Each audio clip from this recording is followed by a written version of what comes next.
Hi guys, today is Thursday. I hope everyone's day is off to an amazing start. Thanks so much for stopping in today, guys. All right, so we know that the weather is heating up. At least it is here in Atlanta, as I am donning short sleeves today. And so what do we do when the weather heats up? Well, here in my circle, we like to start to socialize and gather at one another's homes. All right, so if you are like me and my circle, I am here to tell you why your circle thinks that your house parties are whack.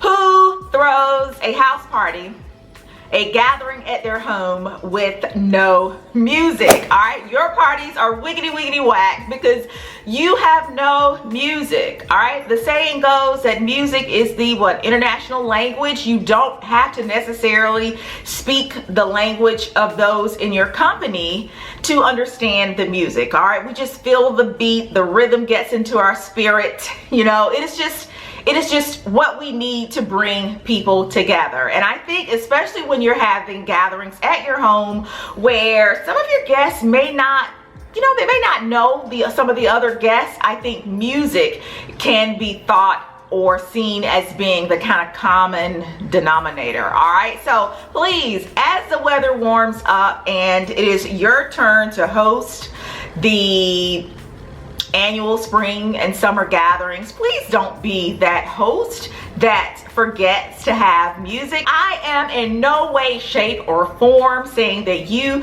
have to have the latest from 2 Chainz or Future. No, I am not.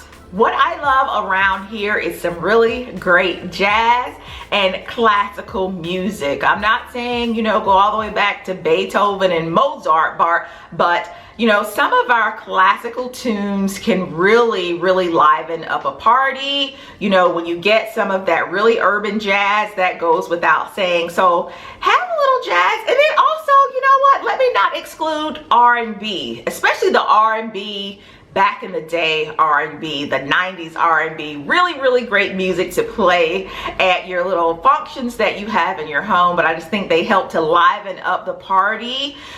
People will start to move and start to communicate with one another a little bit more, like I said, especially when, the guests don't necessarily know one another. You don't necessarily have to have those awkward conversations or awkward gaps in conversation when the music is playing. It'll just naturally fill in those gaps. The conversation itself can be centered around the music. You may have guests who've never heard a tune. They may be from a different culture, and I think it will absolutely spark some just really intriguing, some really creative conversation. Just because you have the music, this does not necessarily mean you have to omit games. I love having little centers. Maybe it's the former teacher, the former educator in me in my classroom. I just loved having little centers in my classroom where my students could go and have a little downtime away from the lessons when we had little breaks in the lessons. So what I like to do here at the house when I'm having little gatherings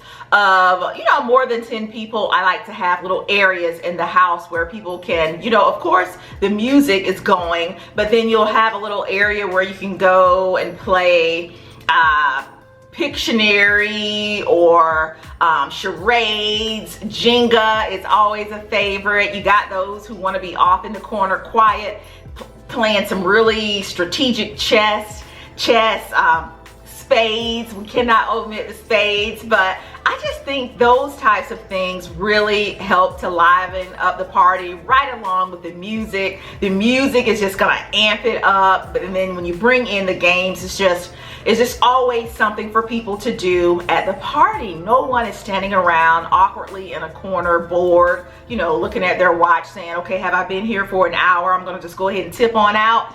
Don't forget the games. And guys, right now, the games for adult parties, they're endless. And I'm not saying that they're like vulgar games, but they're games that are just really specifically tailored to, those of us who are a little bit more mature. Don't forget the music, guys, and please don't forget the games. Another reason your parties are considered whack by your friends, your family, your guests is because you never start on time.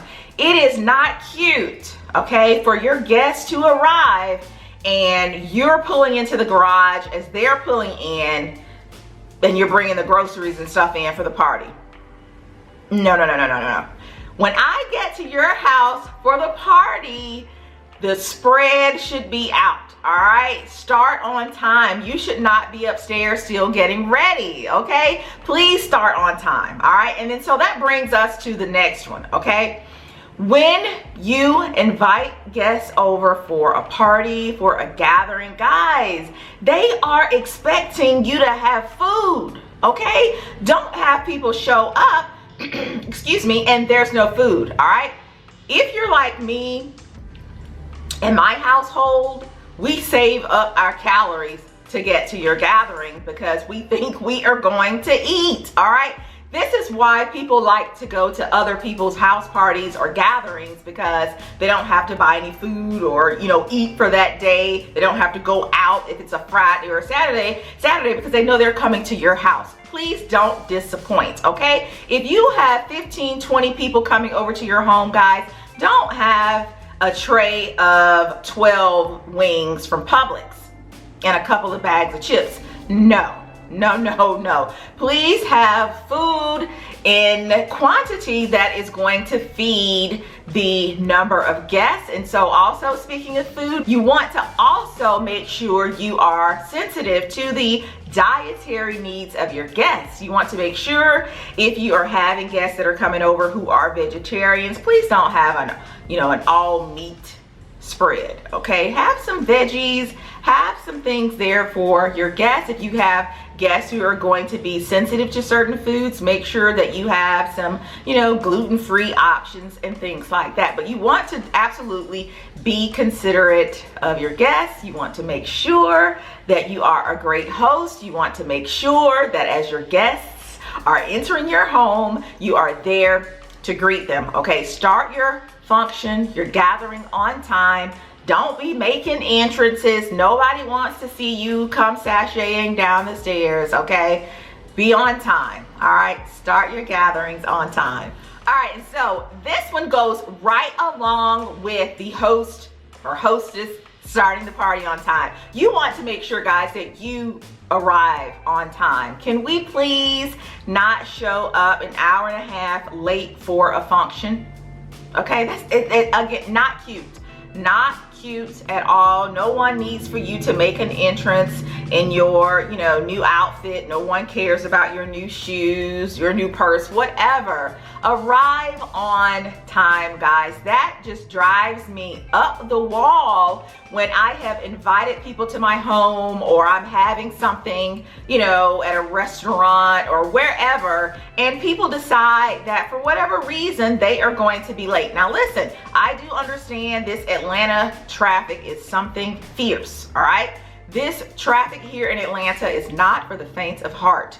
If you are getting somewhere, trying to get somewhere in town and you live outside of the city limits, guys, you're just going to have to plan accordingly and leave, a few minutes early, all right? You can't get to somewhere in town. You're supposed to be there at 5 and you're leaving your home at 4:45. You're gonna be late, all right? That is not cute. That is not what we need to be doing as adults. So we want our hosts to start, our hosts and hostesses to start their events on time, and we as the hostess and the host want you to arrive on time, all right? It's just a courtesy. And finally, guys, the last piece of the puzzle that is going to bring your party together, you're gonna be the consummate hostess with the mostest. No one is ever going to think that your parties are whack, all right? You wanna make sure your parties are themed, okay? If you watch the Housewives of Atlanta, you'll know that Nene had a bi-week party. I think Cynthia had a party kind of centered around her new drink. Tanya at one point during the season had a party that was like an Asian themed party. So when you have parties like that have a theme, they really make it exciting. You know, your guests really want to come. You can have a 70s party. You can have like the possibilities are endless, and you have so many different places like Party City, Oriental Trading Company, where you can go and get different props that are just going to make your home the perfect place to take Instagram worthy pictures. Okay, so many different props, so many different little setups that you can use for your party. But yeah, don't forget to have a theme. Well, that is it, guys. Those are my little tips for making sure your parties are not thought of as being wiggity whack. All right, you don't want to be the whack party house. All right, keep all of those ideas in mind. Let me know, guys, as we drop down in the comments and chat about this. What are those things that you feel are very, very important when you throw a party? Things that you really look forward to seeing when you go to someone's house who is having a party, guys. Let me know, all right? Really appreciate you guys stopping in. Cannot wait to chat with you all down in the comments. Really appreciate it, guys. Thanks so much, and I'll see y'all in the next video.